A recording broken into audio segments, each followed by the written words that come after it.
Bonjour, je suis ravie de vous retrouver, de te retrouver pour te partager mes astuces économiques pour vivre mieux pendant la période de canicule. C'est une période, je pense, qui est très compliquée pour tout le monde. Donc, pour commencer déjà, personnellement, moi, j'essaie toujours de porter déjà des vêtements en matière donc comme le coton, le lin, la soie, donc des matières naturelles, voilà, avant tout. Je bannis vraiment les matières synthétiques, en fait, qui retiennent la chaleur du corps, tout simplement. Donc, ce qui fait que j'ai encore plus chaud avec. Donc, vraiment, c'est ce que je privilégie vraiment en été, c'est vraiment les matières naturelles.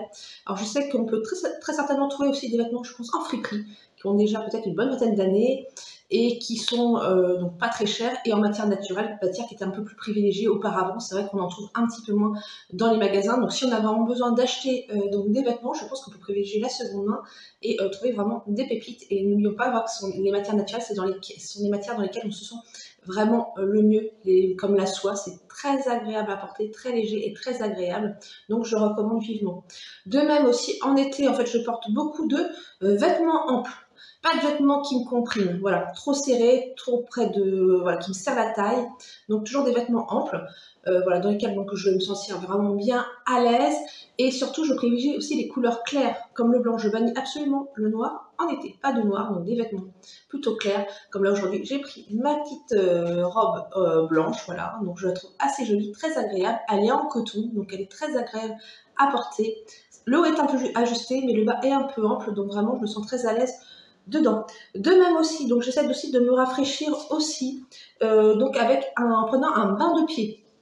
Quelque chose, en fait, je pense que nos grands-mères, en fait, faisaient, qu'on a complètement oublié, en fait, je mets de l'eau dans une bassine d'eau et je trempe mes pieds dedans pendant à peu près 20 minutes et sincèrement, ça rafraîchit tout le corps. Voilà, le fait de tremper, en fait, les mains ou les pieds, en fait, sincèrement, ça fait un bien fou, ça permet de se rafraîchir sans forcément prendre une douche automatiquement. Et moi, je pense que c'est quelque chose de tout simple et je pense que des fois, je pense pour moi, en tout cas, c'est une chose des fois à laquelle je ne pense pas très souvent et pourtant ça fait un bien fou.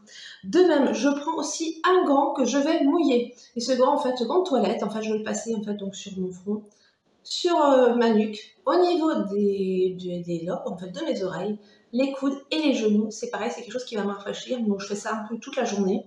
Après mon gant, bon, pour éviter en fait qu'il y ait des bactéries qui se développent, etc. avec l'humidité, mais en fait, le gant, j'en change en fait tous les jours. Mais c'est vrai, c'est quelque chose qui rafraîchit. Il n'y a pas besoin spécialement d'acheter de brumisateur. Le brumisateur, ça peut vraiment dépanner si vraiment on est en déplacement. Mais chez soi, on peut faire ça et ça fait, à mon avis, ça fait le travail aussi bien. On se sent aussi bien avec un gant mouillé qu'avec un brumisateur. En tout cas, ça, c'est mon avis personnel. Voilà, c'est ce que moi, j'aime bien, passer mon petit coup de gant à la maison. Ça fait du bien et ça permet vraiment de me rafraîchir. De même, j'essaie aussi donc de m'hydrater aussi régulièrement. Je n'attends pas d'avoir des maux de tête, voilà, d'être en déshydratation pour boire. Je bois régulièrement. Alors c'est vrai que par moment, l'eau, à force de boire de l'eau très régulièrement, au moment de j'en ai un peu assez. Donc franchement, j'essaie de bannir vraiment les boissons sucrées qui n'apportent pas grand-chose.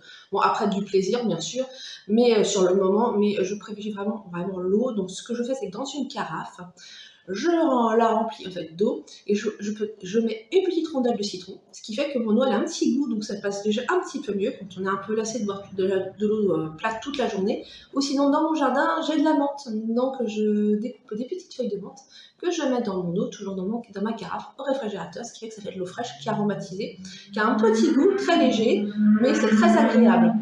Voilà, donc ça c'est quelque chose, donc je n'attends jamais d'être déshydratée, moi j'essaie vraiment de boire régulièrement, voilà, je pense que c'est très très important, c'est des petits gestes mais qui sont très importants pour la santé. De même aussi, je mets des draps aussi en coton dans mon lit, donc je privilégie toujours les matières naturelles, les matières synthétiques, en fait je vais me sentir pas très bien dedans, ça va retenir la chaleur, alors que là je pense que ça va m'apporter un petit peu de fraîcheur, ça va réguler un petit peu, voilà. Et puis c'est comme les vêtements, ça régule aussi la température aussi du corps, donc il faut privilégier aussi les draps, comme je dis, en lin, en coton, également en soie. Après c'est pareil, je pense qu'on peut trouver aussi dans les vides-greniers sincèrement des draps anciens, des draps de toile, des draps en coton, pas cher du tout, donc vraiment je pense que c'est un bon investissement à faire si on n'en a pas déjà chez soi. Vraiment ça permet vraiment d'apporter vraiment beaucoup de confort et surtout c'est tellement important de bien dormir la nuit, de pouvoir un peu récupérer la fatigue occasionnée en fait par la chaleur, donc petit geste mais vraiment grand bénéfice. De même, alors, je gère aussi la nuit. Alors, c'est-à-dire que le soir, en fait, tout simplement, je en grand mes fenêtres. Voilà, donc la nuit, je laisse mes fenêtres ouvertes, je ne ferme pas les volets. J'essaie de faire rentrer un maximum de fraîcheur la nuit. Et dès le petit matin, par contre, je referme mes volets. mes fenêtres et je tire mes rideaux. Voilà, donc j'évite vraiment de faire rentrer en fait la chaleur dans ma maison, d'essayer de la garder un maximum au frais. Bon, après c'est toujours un petit peu compliqué, mais c'est vraiment ce que je fais, voilà, tous les soirs. Donc là, c'est vraiment de bien aérer dans la nuit, ça fait du bien, ça renouvelle l'air aussi. Si on peut faire un léger petit courant d'air aussi, c'est agréable, ça apporte vraiment du confort. De même aussi, j'évite d'utiliser les appareils électriques. Parce que les appareils électriques, en fait, produisent de la chaleur. Donc, regarder la télévision toute la journée, en fait, c'est la télévision, en fait, c'est un appareil électrique qui produit de la chaleur. Donc, ça va apporter un peu plus de chaleur dans une maison qui est déjà très, très réchauffée. Pareil pour l'ordinateur, quand on a un PC, en fait, ça génère beaucoup de chaleur aussi. Donc, si on peut éviter peut-être de se passer, peut-être, au lieu de regarder la télévision, peut-être prendre un bon livre, ou faire peut-être une petite activité manuelle, des fois, ça fait aussi du bien. Ça permet aussi de se reposer. Ça évite aussi encore de mettre peut-être la télévision et sincèrement ça génère vraiment beaucoup de chaleur et je trouve que, enfin j'en étais aperçue lors des précédentes périodes de canicule, j'avais l'intention, des fois par mois j'avais envie de regarder des choses sur mon PC et ben là avant j'ai senti la chaleur, que ça dégageait vraiment de la chaleur. Donc si on peut éviter, petit geste et puis grand bénéfice, et puis ça peut peut-être donner l'occasion, peut-être permettre donc peut-être de lire des livres qu'on n'a jamais le temps de lire, voilà, de prendre le temps de faire peut-être d'autres activités aussi. De même, j'utilise aussi un éventail. Voilà. Alors là, l'éventail, voilà, c'est quelque chose que j'ai redécouvert. Voilà. Je pense que ça fait un bien fou. L'éventail, ça permet de s'éventer. Je peux l'emmener partout. Donc, je l'ai chez moi, bien sûr. Donc, dès que j'ai trop chaud, allez, un petit coup d'éventail. En plus, moi, il est en bambou. Donc, l'idéal, c'est comme de prendre des matières naturelles. Toujours. Et je l'emmène aussi, je le mets dans mon sac à main. Si je dois aller quelque part, j'ai toujours mon éventail. C'est léger, pratique. En plus, je trouve ça tellement joli aussi. Donc, c'est le côté esthétique qui n'est pas négligeable. Mais vraiment, pareil, c'est peut-être quelque chose à avoir chez soi. Et voilà, ça coûte pas très cher, sincèrement. Et ça apporte beaucoup de confort. De même, donc j'essaie de ne pas sortir pendant les heures chaudes de la journée, si je peux, bien sûr. Quand on doit travailler, bien sûr, on n'a pas toujours le choix. Mais si on peut, dans les heures chaudes, on reste chez soi, bien à l'abri, bien au frais. Moi, j'ai la chance, j'ai une cave, donc quand j'ai un peu trop chaud, je descends un peu à ma cave pour retrouver un peu de fraîcheur. Donc, on reste à la maison. Et si vraiment, on doit vraiment sortir, si on n'a vraiment pas le choix, et bien là, par contre, on emmène un chapeau. Ça peut être chapeau de paille, surtout. Pareil, il y a des très jolis chapeaux, souvent ils sont en matière synthétique, donc c'est pareil, c'est quelque chose qui va nous chauffer encore la tête, donc c'est pas très agréable. Donc chapeau de paille, alors peut-être ça c'est peut-être un investissement, c'est un peu plus cher, mais je pense que c'est un investissement pareil qui est vite rentabilisé, ça apporte du confort.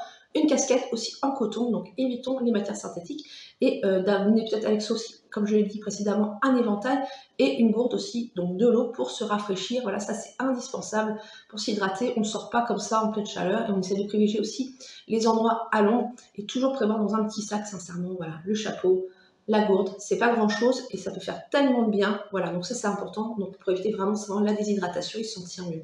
Donc voilà, je crois, il me semble que je regarde ma petite liste, parce que j'ai fait une petite liste avant de faire la vidéo. Et en fait, j'ai donné toutes les petites astuces que je fais donc au quotidien. Et sincèrement, ces astuces qui sont économiques, je ne dépense rien, je fais avec ce que je fais déjà. Et ça me permet d'avoir quand même un mieux-être chez moi pendant cette période, parce que je sais que c'est une période toujours qui est compliquée, parce que c'est vrai que les nuits sont courtes. On accumule de la fatigue, donc là, ce sont des petits gestes qui, à mon avis, voilà, font beaucoup de bien.